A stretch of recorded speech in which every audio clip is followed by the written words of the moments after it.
Patrick Mahomes later today on First Things First. It's powerful.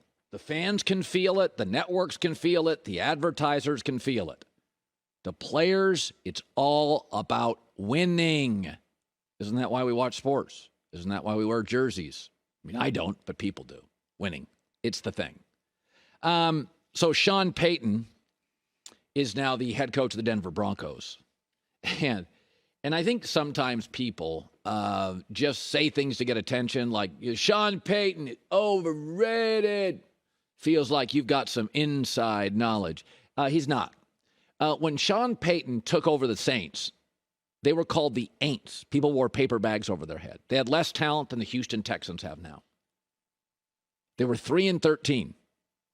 The following year, with Sean Payton, 3-13, they were in the NFC Championship game. And that was when Favre played for the Packers. Andy Reid was with the Eagles. Yeah, they were good teams. And it's not just that he won instantly and won big, but he had obstacles in New Orleans. Hurricane Katrina. His owner bought an NBA team, and they took his GM, Mickey Loomis, and made him run both. He literally had a part-time general manager. Got suspended for a year, too. In the 40 years before Sean Payton, the Saints had a single playoff win. He showed up. In 15 years, they had 9 and a Super Bowl. In fact, Payton's last year is a great example of how he could grind out wins when everything went wrong. They went 9-8 with Taysom Hill, Jameis Winston, and Trevor Siemian. They went 9-8 his last year. That good Bucs team was in that division. Yeah, and Michael Thomas, his best wide receiver in an emerging wide receiver league, didn't play. Alvin Kamara was hurt for a month. All sorts of injuries. And, oh, by the way, Marquez Callaway was a leading receiver that year. And yet they would have gotten into the playoffs in his final year, except for the Niners beat the Rams. If I recall, it was in overtime, and therefore that knocked them out. And if you recall, with all those bad quarterbacks, they were good down the stretch, 4-1. 3 teams in the NFL this year went from last to the playoffs. The Giants, the Jags, and Seattle. Yeah. It's not complicated.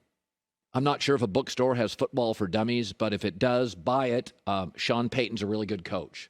And less qualified, less successful coaches have turned things around much faster. I got a text last night from somebody very close inside the Denver organization that said people have no idea at what a circus the Broncos were with Nathaniel Hackett. Really good guy over his head. And we see it occasionally. Freddie Kitchens, Jim Tom Sula, some would argue Dennis Allen, coach of the Saints, it's just not working. It didn't work in the Raiders. It doesn't work with the Saints. I don't know. But, it's this idea that the Saints, it was easy. They had natural disasters.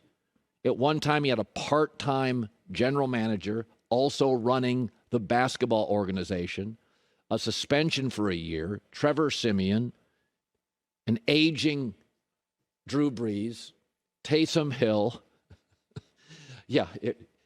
And they won a lot. The final year, if the Niners don't beat the Rams, they make the playoff. By the way, Kyle Shanahan, John Lynch, sitting yesterday talking to the media, and Jimmy Garoppolo's name came up. There was a question. Tampa makes sense to me. Warm weather. Garoppolo didn't have a huge arm. Good weather, good weapons.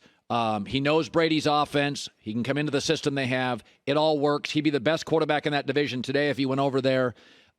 It's a good roster. It's not a great roster. It's not Philadelphia. It's not San Francisco. I don't think it's as good as Cincinnati, but it's a good roster. He would not break the bank. To me, Tampa makes him a lot of sense. Now, you can also tank because you have equity with the fans because you have 3 straight playoff years, and tank and go get Drake May or Caleb Williams because Houston's going to be bad and Arizona could, and they're both going to have a quarterback for next year's draft. Kyler Murray's going to, he's a truckload of money you have to pay, so you're not bailing on him.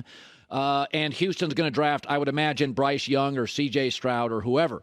So you don't have to be the worst team in the league, but, if you go to the quarterback store you'll probably be too good to be a top 10 pick. So I think Garoppolo would win the division if nobody else shows up in the current state of the awful NFC South, which is about as bad as any division I've ever seen unless they make major moves. That's why Derek Carr to the Panthers makes so much sense to me. So warm weather, Jimmy's arm is not that lively. You're taking over Brady's system mostly, and he's a good locker room guy. You got some veteran quarterbacks. Jimmy's a veteran. He's worked with stars. He's worked with veterans. He's gotten to a Super Bowl. There'd be a lot of buy-in with Jimmy Garoppolo. It makes a lot of sense. But I do think you get to a point with Tampa. Tampa's going to move off some guys. You have Todd Bowles. Nobody ever tanks in the NFL, but with a defensive head coach, bad at quarterback, what I worry about is you may win some games incidentally in that division with Carolina and the Saints right now and Atlanta. So, but to me, Garoppolo works in Tampa, but Caleb Williams and Drake may work way better. That, to me, your suggestion, I think, is pretty solid. Yeah, I would never send Jimmy Garoppolo to Tampa, where they're going to be bad next year. I think he could fit with a New York Jets franchise, a New York Giants, Carolina, if they don't get your guy Derek Carr. Daniel Jones is a Giant. They're not moving off him. He won a playoff game. If they were smart, they'd move off. But they're not. Daniel Jones is going to be a Giant. Hi, everybody. Thanks for watching. Subscribe here to get the latest from the show. Also, be sure to check out more of the best clips from The Herd or go watch a few segments from other shows on FS1.